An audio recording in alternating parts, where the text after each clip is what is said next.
Hey everyone, I wanted to make a quick video discussing the recent Roblox The Hunt Mega Edition event, covering the game-related drama, the leaderboard controversy, and even a player disqualification from the top 10. First of all, Infection Gunfight.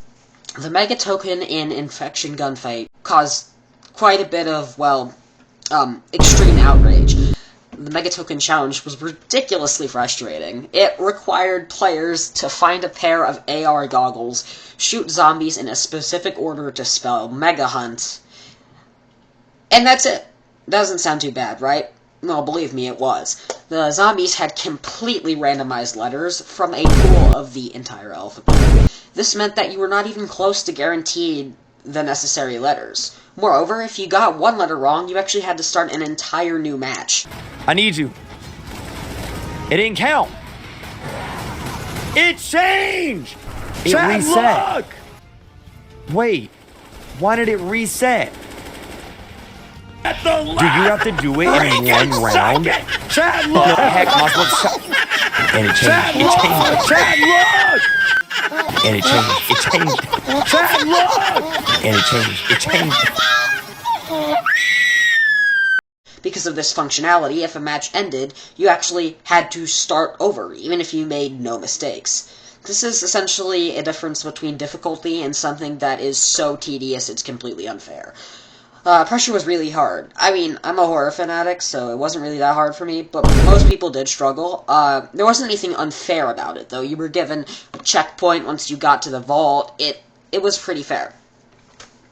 The challenge was so difficult that people were losing their minds. That sounded so dumb. And the Infection Gunfight Discord server was flooded with complaints, some of which were extremely foul. Some players even sent literal death threats to the developers, which was completely over the top. While the challenge was eventually nerfed, the backlash showed just how intense players' frustrations were. Personally, I disliked the game. It seems very cash-grabby, to be honest, although I do not condone any hate towards the devs. Honestly, there wasn't as much game-related drama as I expected. Most games did an incredible job, especially Arsenal, Pressure, and Untitled Tag Game. I honestly hope that Untitled Tag Game makes that part of the event, accessible for people who want to replay it, because it was just that good. Obviously, you won't get the token. Quick intermission because I forgot to mention this abomination, the chained obby. Boy, I never want to do it again.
After the event, Blox News congratulated the top 10 finalists who would compete for the $1 million prize at Roblox HQ on April 4th.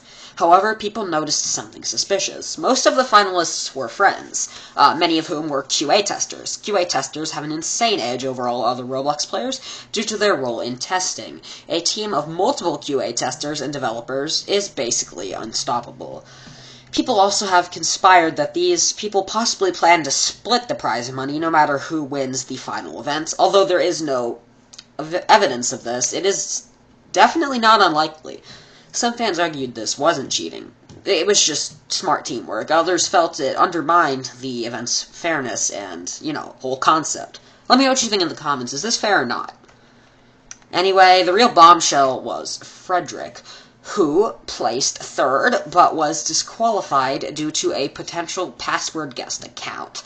This means Frederick allegedly got an old account, possibly on eBay, which is against Roblox's TOS. Players identified this by comparing the join date, which was 2007, with the inventory, which only had items from 2018 onward. This is really not feasible at all. This made it clear that the account was likely purchased for its old join date, making Frederick ineligible for the competition. This event was actually spectacular, in my opinion. I only got up to the 21st Mega Token due to, having a life. It was spring break this week, otherwise I probably have only gotten, 2 Mega Tokens, quite frankly. But, anyway. And one final thing I think was a bad choice, making the Mega Tokens sequence. I understand this, but there's one main issue. Let's say someone has 100%ed TDS, Tower Defense Simulator, and they want to keep it that way. Well, in order to do that, they'd have to get all 25 regular tokens, then do 20 more Mega Tokens, which isn't really fair to a casual Roblox player who just likes TDS. Though most casual players don't 100% TDS. It'll be interesting to see how the April 4th final plays out. Let me know what you think. Thoughts on the event? How far did you get? Did you even do it? I don't blame you if you didn't. It was quite something. Anyway, I'll see you in the next one.